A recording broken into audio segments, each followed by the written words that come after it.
Welcome to Live, Breathe Yoga, a show dedicated to inspiring your practice and elevating your mind, body, and soul.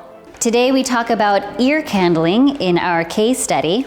Coming up later in the show, get your mats ready for Oat Yoga, where I will go through postures that you can add to your home practice. Don't forget to stay tuned for Yoga Bites, where we share our recipe of the day. We have a great show in store for you today. Stay connected for Live, Breathe Yoga.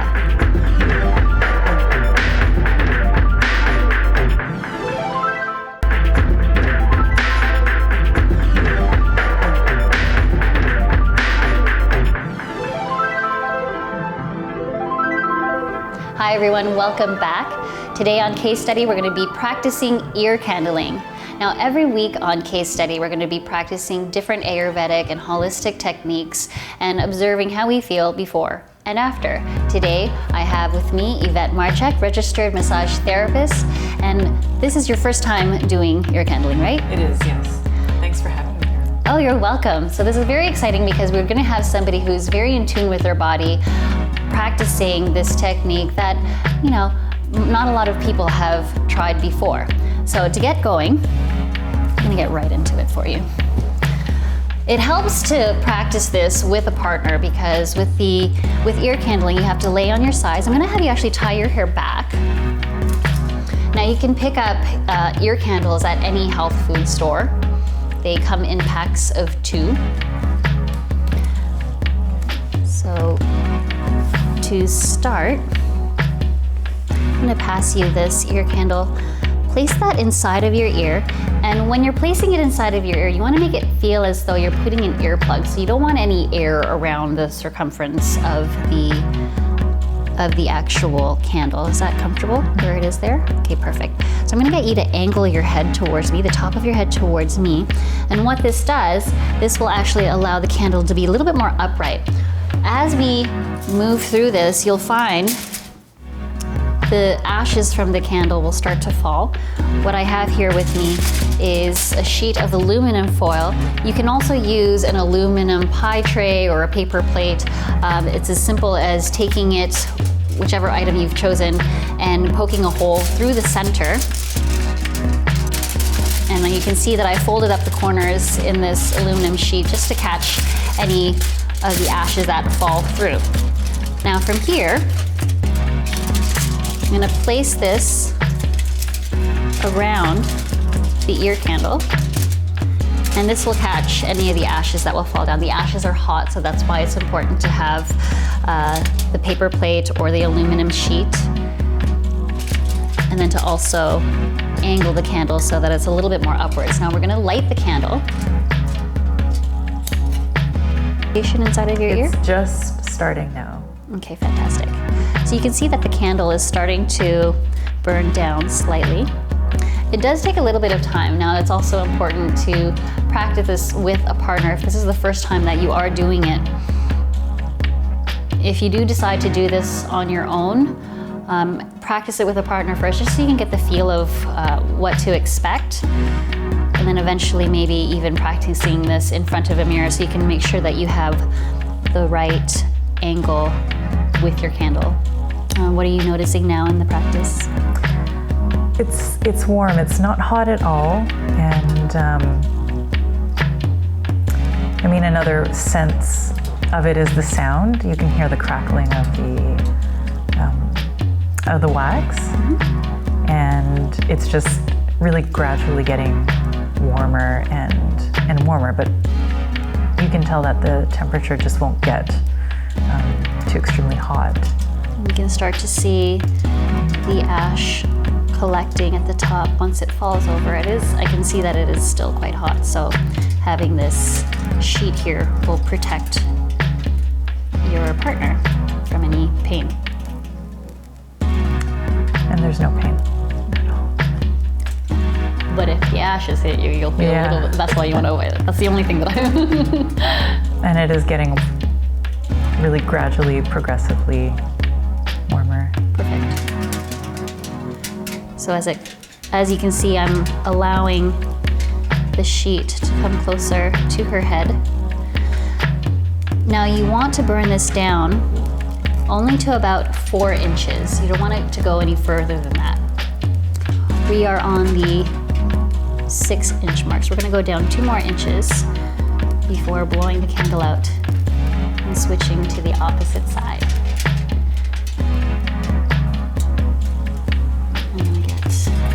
I'm gonna keep that side inside of the candle. And now we have the opposite ear candle going. And are you already feeling the warmth? Are you seeing the difference between both sides? Yes. The warmth is just about starting now.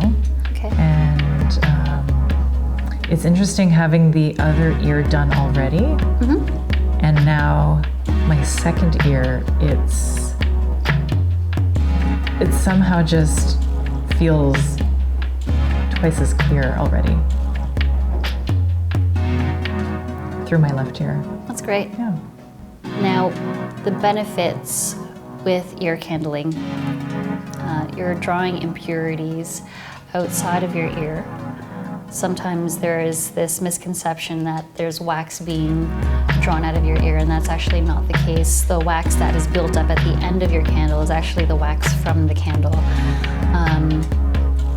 The warming, that sensation that you get from your inside of your ear is the effect that you're getting because it's like a vacuum drawing the warmth into your ear canal and drawing out the impurities.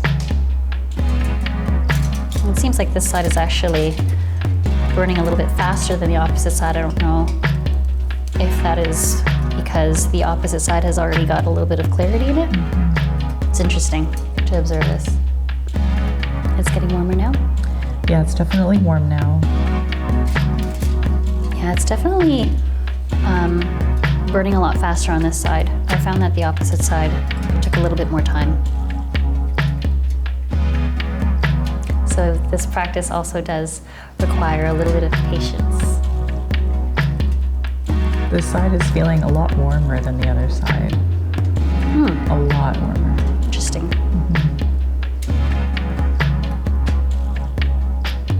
And perhaps this is due to the fact that the opposite side is already warm. You can see that the ash is just almost about to fall into the tray. I'm gonna let it burn down for another inch, and I'm gonna blow it out. Okay,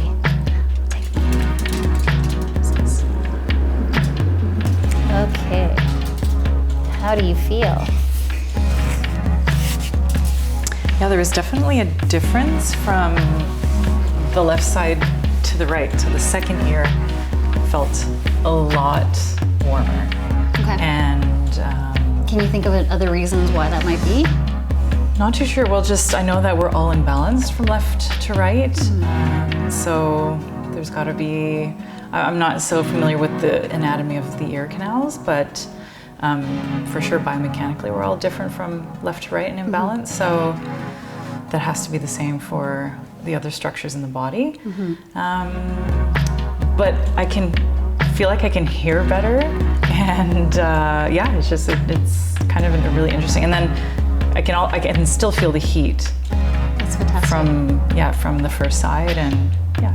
So you can almost see why people would practice this if it's flu season or cold season. For sure, yeah, definitely. No, I'd like to try it again. So perfect. Yep. Maybe we will. And then you can try at home as well. Coming up after the break, we have Ode to Yoga.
Hi guys, welcome back.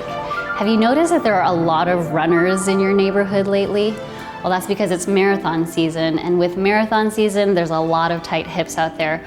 I'm going to show you a couple of postures that you can connect to open up your hips.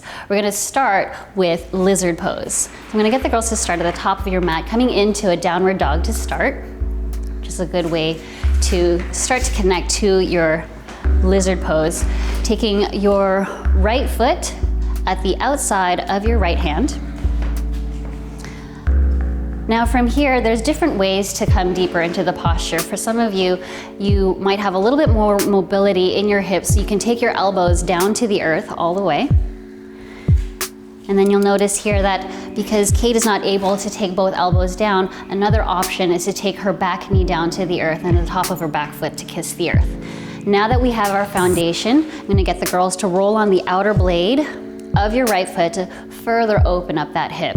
So you can see here with Heather, you have beautiful opening in your psoas, your glutes are going to open up, you're connecting with opening in your hamstrings as well as your adductors. And again, as you're moving through any posture, you want to breathe in and out through your nose, really getting breath into your system so that you can move deeper into the posture.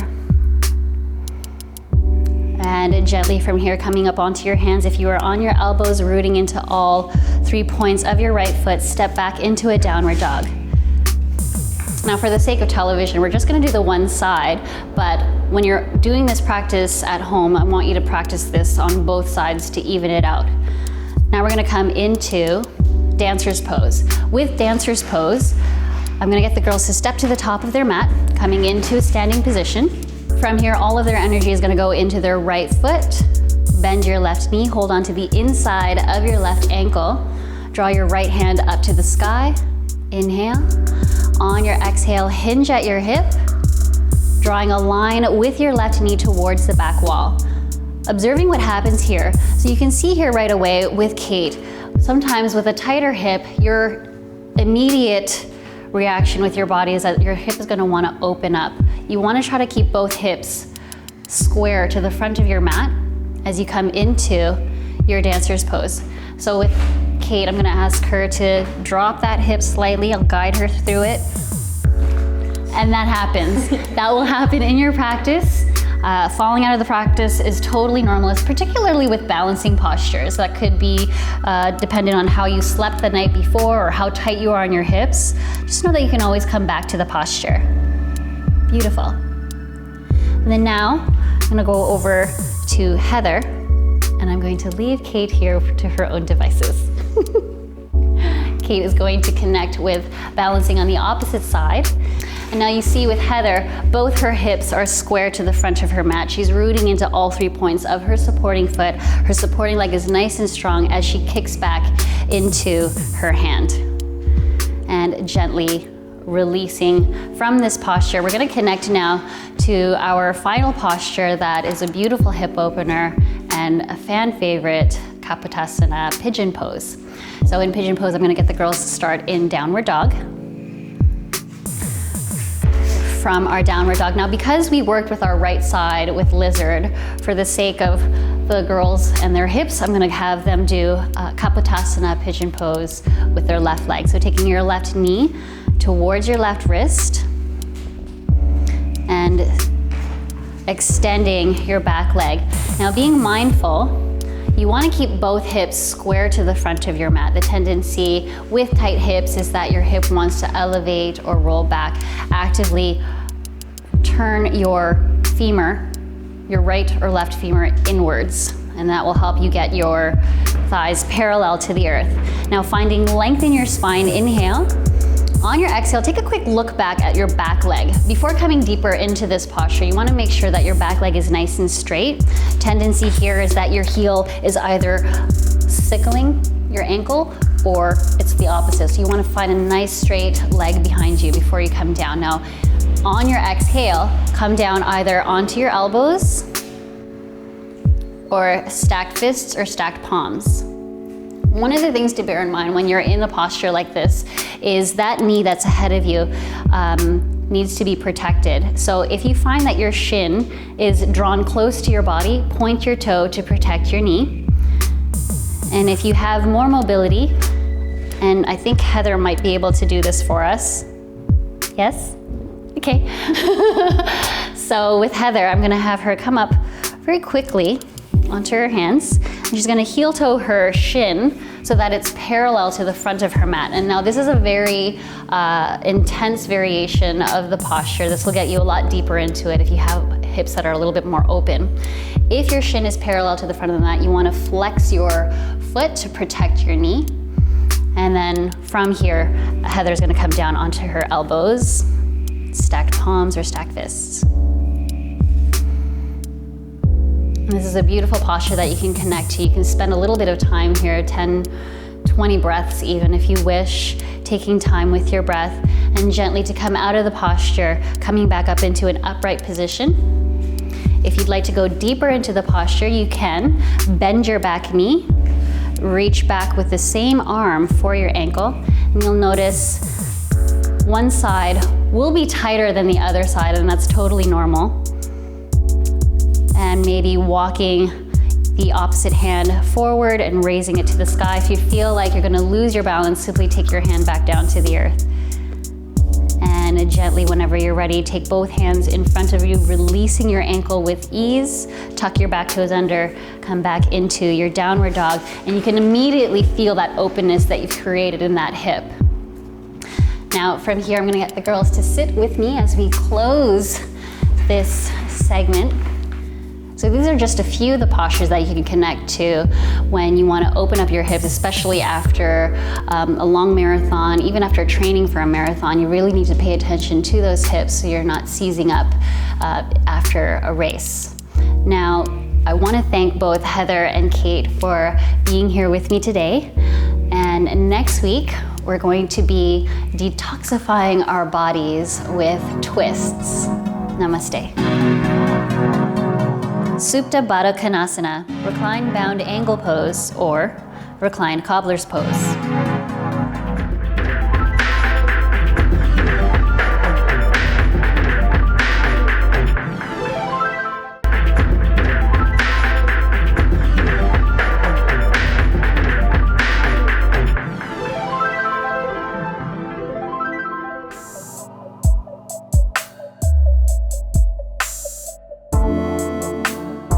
This recipe was introduced to me when I was studying yoga in Goa, India. A few of the girls from my class brought it to my attention, and then one day my friend Amelia showed me how to make it. When I came home, I added my own little twist to the concoction, the chocolate avocado shake.